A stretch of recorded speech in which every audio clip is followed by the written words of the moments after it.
Good evening. எல்லோரும் எப்படி இருக்கீங்க? 2-3 நாளாக வீடியோ வரல பார்த்தீங்களா? சரி, வெண்டைக்காய் இருந்துச்சு இல்லையா, அதில் இருந்ததை நான் எடுத்துட்டு இதில் வந்து செம்பங்கி கிழங்கு கிடச்சிது. இங்கே ஒன்று நட்டுருக்கிறேன். அதே மண்ணில் தான் நட்டுருக்கிறேன். அப்புறம் செடிகளில் நிறைய மாவு பூச்சி இருந்தது. இதில் ஜினியா மாதிரி ஒரு செடி இருந்தது இல்லையா, அதெல்லாமே கட் பண்ணி வச்சுட்டேன் பூக்கள். அப்புறம் தக்காளியுமே எடுத்து வச்சுட்டேன். இந்த தக்காளியை ரிமூவ் பண்ணிடலாம். மாவு பூச்சி நிறையவே இருக்குது. அப்போ மற்ற செடிகளுக்கு அது வந்து பயங்கரமாக ஸ்ப்ரெட் ஆகுது.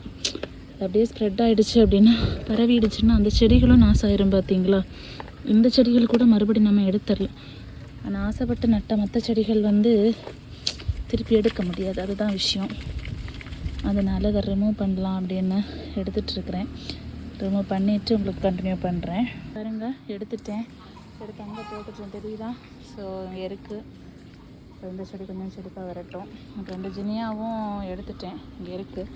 அதில் ஒரு செடி ஆல்ரெடி இருக்குது. இது ஜமந்தி செடி. ஸோ எப்படி அது எடுத்துடணும் அப்படின்ட்டு இருக்கேன். பார்ப்போம், எடுத்துகிட்டு கண்டினியூ பண்ணுறேன். பார்த்தீங்களா, தெரியுதா? எடுத்துட்டேன். ஸோ அந்த வேறு இதில் போட்டுட்டேன். அப்புறம் தக்காளி உள்ளே இருந்துச்சு. அப்புறம் வேறு என்ன, ஸோ வல்லார லட்டுக்கு வல்லார காய போட்டிருக்கேன். இது எல்லாமே ஃப்ளவர்ஸ். நீ கடவுளுக்கு கொண்டு வைக்கணும், ஏசப்பாக்கு சர்ச்சில் கொண்டு போய் வைக்கணும். மற்ற செடிகளெல்லாம் அப்படியே இருக்குது. வேறு ஒரு சில செடிகள் பூக்கள் எல்லாமே எடுத்துட்டேன். நிறைய மாவு பூச்சி வந்துருக்குறான். ஸோ அதை அப்படியே விட்டால் சரியாகாதுன்னு தான் எங்கள் ஒரு அக்கா வந்து கடையில் ஒர்க் பண்ணிகிட்ருக்காங்க, மருந்து கடையில், உரக்கடையில். அப்போ அவங்கக்கிட்ட கூப்பிட்டு கேட்டேன், இந்த மாவு பூச்சிக்கு என்ன மெடிசன் அடிக்கணும் அப்படின்னு. அவங்க மெடிசன் பேரை சொன்னாங்க. இனி சரியாகலைன்னா வாங்கி அடிச்சிடணும். கொஞ்சம் ஒரு ஆரம்ப ஸ்டேஜில் இருக்கிறது பார்த்துட்டோன்னா நம்ம எடுத்து விட்டாவே அது போயிடும்னு நினைக்கிறேன். நான் இது வரைக்கும் எடுத்து விட்ட செடிகள்லாம் ரிப்பீட்டடாக வந்ததில்லை. அந்த ஒரு நம்பிக்கை தான்.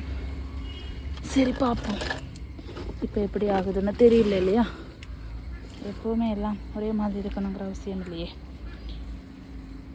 அதனால தான் முடிஞ்சால் டைம் கிடச்சா பார்க்கணும் இதை க்ளீன் பண்ணி போடுறதுக்கு.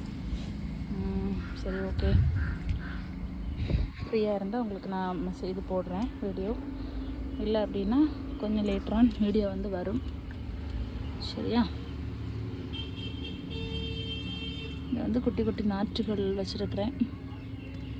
ஸோ இது ஒரு சாமந்தி நாற்று. இங்கே பாருங்கள், ஒரு புறா வந்திருக்கு. மனசு கொஞ்சம் கஷ்டமாகவே இருந்துச்சு. அவன் வந்திருக்கிறான் பாருங்கள். ரொம்ப சந்தோஷமாக இருக்குது. கடவுள் பக்கத்தில் வந்த மாதிரி ஒரு ஃபீல். அமைதி கிடையாதாம், பீஸு கிடையாதாம், அந்த மாதிரி வந்திருக்கான். ரொம்ப சந்தோஷமாக இருக்குது. மனசு ரொம்ப சங்கடமாக இருந்துச்சு கொஞ்சம் நேரத்துக்கு முன்னாலே. எல்லாருக்கும் எப்போவுமே சந்தோஷம் அப்படின்னு இருக்கணுங்கிற அவசியம் இல்லை இல்லையா? எனக்கு சும்மாவே எப்போவுமே ஏதாவது ஒரு கோளாறு வரும். 7:30 தான் சுற்றுருவேன். அந்த மாதிரி ஒரு கேரக்டர் எனக்கு தேடியே வரும் அப்படின்னு வச்சுக்கோங்களேன். பட் இப்போது என்னன்னாலும் மனசு கொஞ்சம் வருத்தமாக இருந்த இடத்துல அவன் வந்து என்ன சந்தோஷப்படுத்திட்டான். சரி, ஓகே. இந்த சந்தோஷத்தோடு உங்கள்கிட்டமிருந்து விடை பெற்றுக் கொள்கிறேன். இன்னொரு வீடியோவில் பார்க்கலாம்.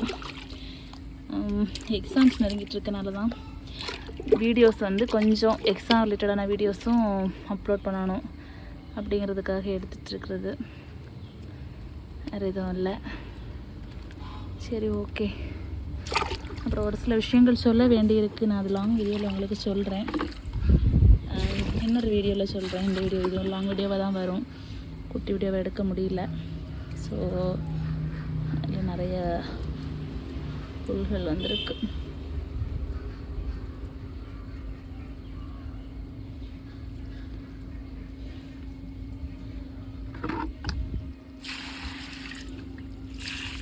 ஒரு சில செடிகளுக்கு தண்ணி ஊற்றினேன், பட் ஊற்றுன மாதிரியே இல்லை.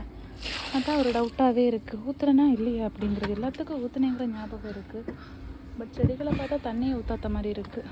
என்னன்னு தெரியல. சரி, ஓகே. இந்த மறுபடியும் சாமந்தி செடி சம்பங்கி செடி எடுத்துகிட்டு வந்து வைக்கணும். இது முடிஞ்சால் கூட்டி விடணும். இவ்வளோதான். இது ஒரு நாளைக்கு முல்லை செடி கிடச்சிது, எடுத்துகிட்டு வந்து நட்டேன். வீடியோ போட்டிருப்பேன்னு நினைக்கிறேன், கரெக்டாக ஞாபகம் இல்லை.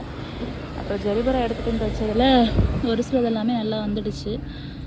அப்புறம் வாங்கி வச்ச டேபிள் ரோஸில் எல்லாமே லைட்டாக துளிர் வர ஆரம்பிச்சிருக்கு. இதுவுமே வந்து பாதி உடஞ்சி போய் வந்தது இல்லையா ஒரு முல்லை செடி, அதுவும் துளிர்த்து வர ஆரம்பிச்சிருக்கு. இது என்கிட்ட இருந்த முல்லை செடி எடுத்து மாற்றி வச்சது, இது வாங்கினதை வச்சது. இதே லைட்டாக துளிர்கள் வருது. அப்புறம் ரோஸ் செடி தான் இருக்குது 7 days. எந்த அளவுக்கு நல்லா வரும்னு தெரியல, பார்ப்போம்.